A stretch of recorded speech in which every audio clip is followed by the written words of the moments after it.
I was fired after 11 years because of my husband's fiancée. Those words echoed in my head as she folded her hands across the conference table and smiled like she'd earned the right to erase me. Why doesn't your fiancé want you working here anymore? I asked my husband without raising my voice. I handed over my security badge and said, "In 20 minutes, every plane will be grounded. Goodbye." Nobody laughed. Nobody even blinked.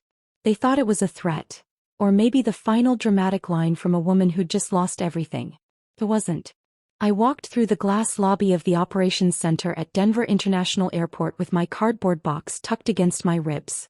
My coffee mug rattled beside a framed picture from happier years. Mark grinning beside me at a Rockies game before he forgot how promises were supposed to work. The security doors closed behind me. I checked my watch. 19 minutes. The parking lot shimmered beneath the afternoon sun, but all I could think about was another afternoon. 11 years earlier. When I walked into that building carrying a backpack, convinced I'd stay only until graduate school. Instead I stayed because I loved the work. Not the airline politics. Not the endless board meetings. The planes. The invisible choreography that kept thousands of people moving safely through the sky. I knew every backup server. Every emergency routing procedure. Every obscure regulation the FAA inspectors loved to quiz new supervisors about.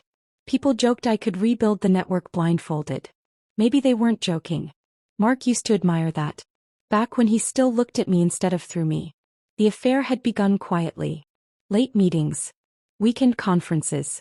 Texts turned face down. I remembered standing in the kitchen at 3 a.m, refrigerator door open. Cold light spilling across the tile while I stared at leftover lasagna I wasn't hungry enough to eat. He came home smelling like someone else's perfume. Neither of us said anything. Silence became our marriage. Then came Vanessa. 29. Beautiful. Ambitious. Consultant. She wore confidence like designer perfume. When she discovered I supervised the airline's integrated scheduling systems, something changed in her smile. Later I learned why. Her father had just joined our company's board. Conflict of interest. Except she wasn't worried about ethics. He wanted my office. My influence. And eventually, my husband. The divorce papers arrived before our anniversary. He didn't even apologize. He simply said, "People grow apart." Funny how people always discover they're growing apart after finding someone else.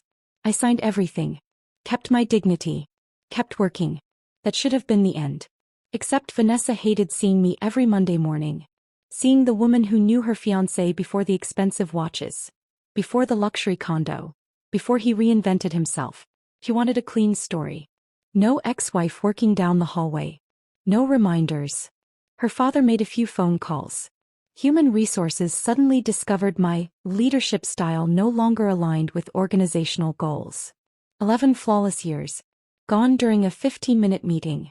I reached my car. 17 minutes. My phone buzzed. Mark. I almost ignored it. Almost. What was that supposed to mean? He demanded. What? The planes. You'll find out. You're making a mistake. No, I whispered. You already made mine. I hung up. The memory that kept returning wasn't our wedding. It wasn't discovering the affair. It was Hurricane Riley, 4 years earlier. When the primary scheduling servers failed during a lightning strike. Everyone panicked. I didn't. I created a temporary workaround. Afterward, management celebrated the restored operations. But they never approved my recommendation to modernize the system. Too expensive. Instead, they asked me to maintain the workaround. Just until next quarter. Next quarter became next year. Eventually, it became permanent. Only I knew every fragile connection holding that patchwork together. Only because nobody else wanted to learn something they considered temporary. I had documented everything. Or at least, everything company policy required. Not the countless tiny adjustments. Not the instinct. Not the strange habits developed after thousands of overnight emergencies. Those lived inside my head. My watch. 10 minutes. Across the airport, aircraft continued taxiing peacefully. Passengers bought sandwiches. Children pressed noses against windows. Life looked perfectly ordinary. Then my phone exploded with notifications. Operations group chat. Server synchronization errors. Flight dispatch failures. Crew assignment conflicts. Someone typed, "Where's Emily?" Another answered, "She was terminated today." Long silence. Then, oh no. I closed my eyes. Not because I enjoyed it. Because I knew exactly what was happening inside that building. The automated system had reached its scheduled rollover. Every afternoon it refreshed nationwide crew legality calculations. A process depending on the workaround. The workaround nobody else understood. The one management insisted wasn't worth replacing. Without me manually correcting one tiny database loop, everything froze. Safety regulations demanded verification before departures. Verification impossible. Ground stop. Exactly 20 minutes. Not sabotage. Just neglected knowledge walking out the door carrying a cardboard box. The FAA would investigate. The company would blame technology. Eventually, someone would admit the truth. People aren't interchangeable. My phone rang again. Unknown number. "Emily," my director said before I could speak. His voice shook. "Please, tell me you can help. You fired me.